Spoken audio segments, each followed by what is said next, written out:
Okay, this is not a quote or saying that I live by. This is an experience. This is a life lesson that I recently learned. 2-3 महिना अगाडिको कुरा हो यो. अनि what happened was, म थोरै context दिन्छु है पहिला.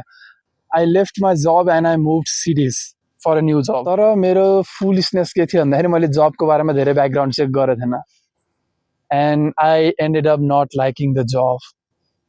म पुरै एकतिरबाट काम छोडेर अर्को शहरमा गइसके and I don't like the job. तर मसित सेफ्टी नेट थिएन, केही प्लान बी थिएन, मेरो केही ब्याकअप थिएन. अनि त्यो बेलामा जुन मैले डेस्परेसन फिल गरेँ थिएँ, म त्यो काम गर्ने ठाउँमा गएँ है, and I didn't fucking like it a bit. मलाई एक रति मन परेन कि म हुन्छ नि जे पनि गर्छु तर यहाँ यो गर्दैन भनेर निस्किरहेको कि त्यहाँबाट. म पागल भएँ भन्नु पर्दाखेरि त्यो बेलामा I become desperate as fuck.